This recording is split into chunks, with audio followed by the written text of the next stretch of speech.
y hoy estoy de manteles largos. Hoy estoy soberbia y es que tengo a un gran invitado. Le magistrade Osiel Baena. Muchísimas gracias por acompañarnos, magistrade. Al contrario, Amanda, un placer ver a gente drag haciendo escena, haciendo visibilidad y empoderando a nuestra población. Muchísimas gracias, magistrade. A ver, cuénteme. Ustedes ya andan en todos lados. Claro, y no ya andan soportando. Diva inalcanzable, la que enjuicia y todo. Pero ¿cómo empezó? ¿Cómo fue este camino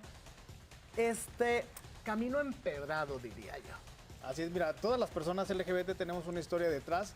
Le Magistrade surge apenas hace un año este cargo, pero mi expresión e identidad no binaria tengo con ella 4 años. Transicioné justamente en un litigio estratégico cuando me topé con la teoría queer y con identidad no binaria y decidí ser una persona no binaria para no deberle cis heteronorma absolutamente a nadie.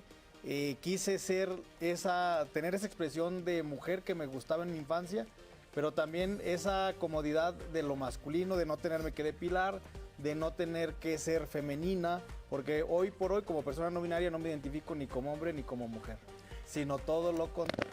Y no hay por qué definirse como uno como otro. Los tiempos ya cambiaron, dijeran, el futuro no tiene género. Pero justo habla de que hace un año llegó. Causó este revuelo, se volvió nota internacional, pero Aguascalientes, un estado muy conservador. ¿Cómo fue llegar al tribunal y ser magistrado? Es difícil. Yo estoy ocupando ahorita un espacio en funciones, en tanto el Senado nombre a la magistratura que va a estar por 7 años. Pero el tema de Aguascalientes, hay que decirlo, Aguascalientes es un estado conservador, pero tiene 3 notas nacionales e internacionales. La primer boleta con solamente mujeres para la gubernatura, 5 candidaturas. La primer mujer trans de cuota arcoíris, que es Salma. Y la primera magistratura no binaria en América Latina. Estas 3 notas sorprenden porque Aguascalientes, a pesar de que es el segundo estado con mayor personas católicas, de ser un estado conservador, pues está dando también de qué hablar, de que estamos haciendo historia con este empuje de la visibilidad y el empoderamiento a través de los derechos político-electorales. Decía Alejandra Bogue en algún momento en una plática que el hacernos visible pareciera que es algo bueno, pero también trae sus bemoles y también trae comentarios negativos. ¿A usted cómo le fue? ¿Cómo lucha o cómo sobrevive al hate? Es difícil porque pretendemos tener incluso la propia población anclada en la cis heteronorma. Es decir, si eres gay tienes que ser masculino, tienes que demostrar eso y no ser amanerade y femenine. Las mujeres tienen que ser también muy mujeres, muy femeninas y evitar esas formas masculinas grotescas. Entonces nos hemos estado escondiendo incluso en la propia expresión, en las joterías que yo siempre les comento, de esta forma de ser de nuestra población LGBTIQ+. Y llevarlo al sector público es todavía mucho más difícil. ¿Por qué? Porque son espacios de poder, son cúpulas que solamente ciertas personas, y por lo general siempre son hombres, este patriarcado que no permite la posibilidad de que estemos visibilizándonos. Y esto es muy importante porque la visibilidad justamente lo que nos permite es normalizar. No queremos otra cosa más que normalizar nuestra presencia tanto en los espacios públicos como en los privados. ¿Y si ha recibido comentarios muy negativos? Muy lamentable. ¿Cuál es el más... el que usted leyó y dijo, híjole, creo que le hizo dudar de la decisión que había tomado? Lo más difícil, mira, cada vez ha ido aumentando más el discurso de odio hacia mi persona, lo he visto en redes sociales, pero lo que más me lamenta son las amenazas de muerte que he estado recibiendo últimamente. Incluso todo lo que se va cocinando alrededor son caldos de cultivo, ingredientes que generan caldo de cultivo para los homicidios, porque el discurso verbal luego sigue la siguiente etapa, que es la agresión física, y termina con asesinatos. Hace un par de meses, el 15 de julio, al terminar el Congreso Nacional de Litigio Estratégico para la Cuota Arcoíris, asesinaron a un compañero en ese congreso. Al salir de este congreso, asesinaron lamentablemente a Ulises. 2 sicarios vaciaron sus armas sobre él. Y esto es lamentable. Entonces, ¿qué pasa a partir de esto? Bueno, pues las amenazas que me llegan de muerte, de que te vamos a levantar, gente como tú no debería de vivir, cuando te vea te voy a cortar la cabeza. Ese tipo de comentarios que ya exceden por mucho el discurso o la libertad de expresión. ¿Y qué le dice la magistrada a todas estas personas que rayan ya en un odio, incluso está muy radicalizado ya? Por supuesto, mira, lo importante, no nos vamos a callar. Las personas que estamos al frente de estas batallas somos personas resilientes que vamos a seguir alzando la voz, porque queremos normalizar, queremos ocupar los espacios, queremos decir que estamos presentes y tenemos derecho a estar en estos espacios públicos. Entonces lo que pretenden es minimizarnos, que regresemos al closet, vivir aquellas décadas en las que no podíamos decir absolutamente nada de estos temas, hablarlos públicamente, pero hoy ya no. El hecho de que tú estés aquí en estos programas, yo te respeto, te admiro y te reconozco infinitamente porque es un espacio donde jamás nos habían permitido estar, y que estés tú a través de una forma de expresión como es el draguismo, porque el drag es cultura, el drag empodera, el drag visibiliza, eso es espectacular, entonces no nos van a callar. Y gracias por estar haciendo tu lucha desde este espacio. Muchísimas gracias. Osiel, ahorita quiero hablar con Osiel. En el magistrado dejémoslo un ladito.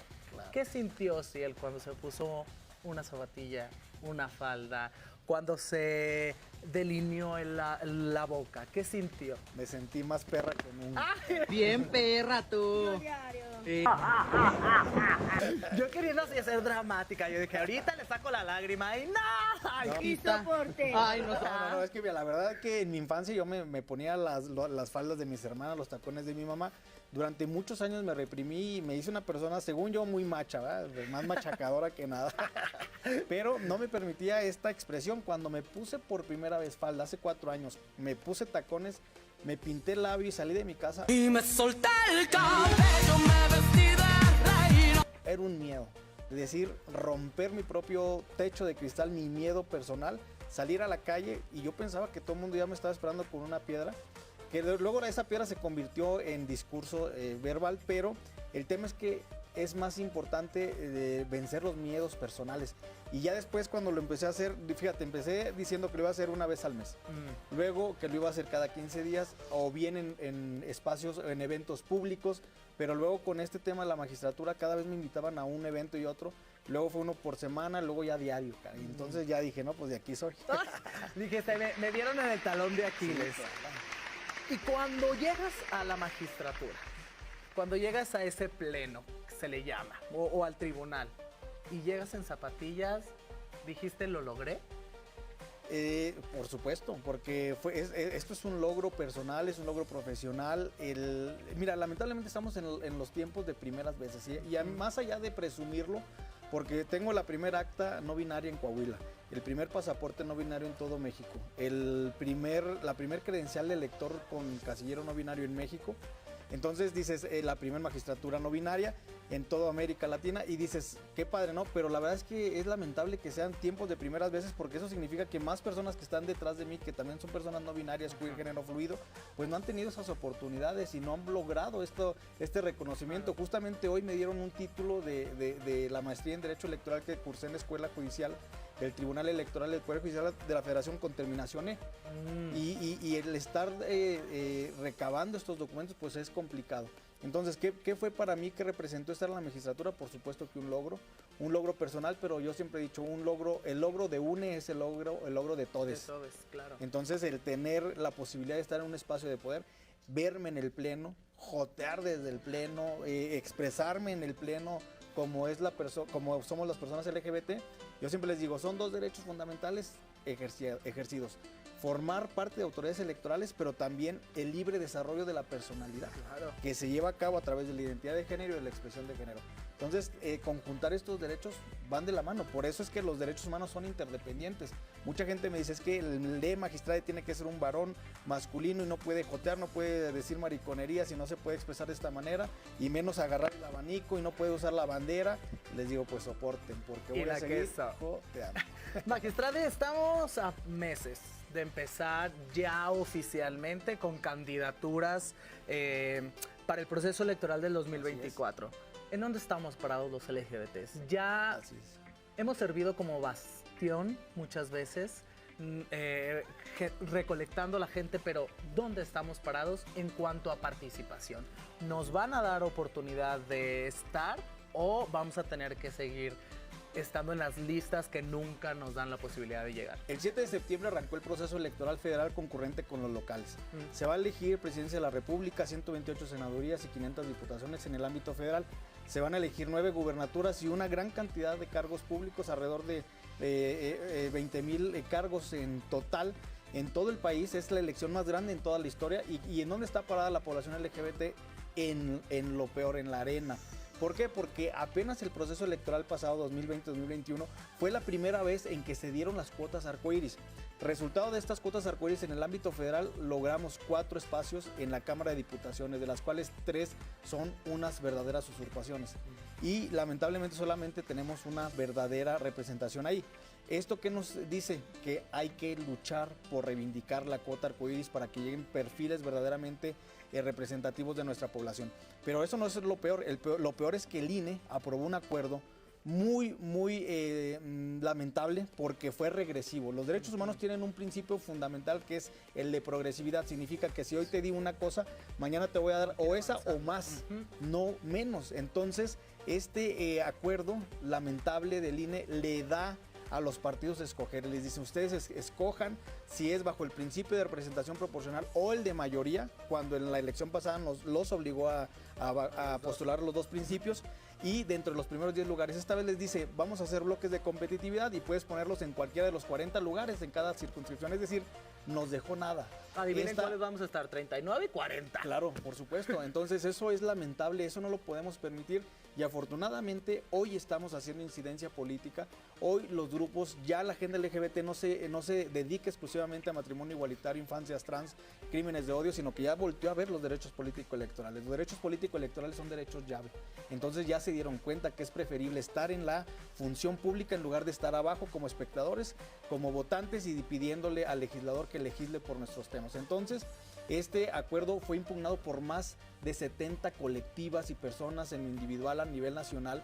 Eso es un gusto porque ya se dieron cuenta que si no se nos da lo que por derecho nos corresponde, a golpe de sentencia podemos arrancar estos espacios. Y los tribunales han sido hoy nuestros grandes aliados. Los tribunales electorales, tanto locales como federales, han permitido la ampliación de estos derechos y la conquista de estos logros, que esperemos que en este proceso se eche abajo este acuerdo del INE y se nos permita volver al anterior o bien avanzar con mayor posibilidad. Lo que yo le decía fuera del aire a la magistrada, en este país hay todo menos voluntad política. Dejemos de esperar que la voluntad política nos salve. Y magistrada, ya para cerrar, una pregunta acerca del poder judicial. ¿Qué le parece a usted o qué opina usted de la eliminación de los fideicomisos? Mira, estamos tenemos una división del poder. El poder es uno y dimana del pueblo, el pueblo es el quien lo detenta y se ejerce a través de las diversas funciones. Esta serie de pesos y contrapesos, desde mi punto de vista muy personal, a veces pone a repensar a las instituciones. El tema o la política pública del gobierno en turno de decir hay que tener austeridad en todo, yo creo que también ha puesto a pensar a todos los poderes y a todas las funciones, incluyendo los órganos constitucionalmente autónomos, a ver si se está gastando de manera correcta el dinero. Sin embargo, la austeridad republicana, cuando hay la posibilidad de servir, de bajar el recurso de manera correcta, pues tampoco te puedes meter tan a la cocina, porque eso ya es una invasión de la división de las funciones. Además, ya fue aprobado por el Senado, primero por la Cámara de Diputaciones, ahora por el Senado de la República, ya es ley. Esperemos que el próximo día se va a estar publicando, pero ahora viene la última etapa, que es las impugnaciones de estas determinaciones del Senado y del Congreso de la Unión. Entonces, desde mi muy particular punto de vista, yo creo que a veces se exceden las propias funciones de un poder a otro. Yo creo que aquí el poder de la autonomía presupuestal es un derecho fundamental para dotar de verdadera autonomía a todos los poderes. Mi querida magistrada Osiel Baena, muchísimas gracias por habernos acompañado y por habernos contado esta historia. Se ve perrísima. Amanda, muchísimas gracias, la que soporte, y la verdad que perrísimo tu vestuario, y gracias de veras por la visibilidad y la que pueda. Muchísimas gracias.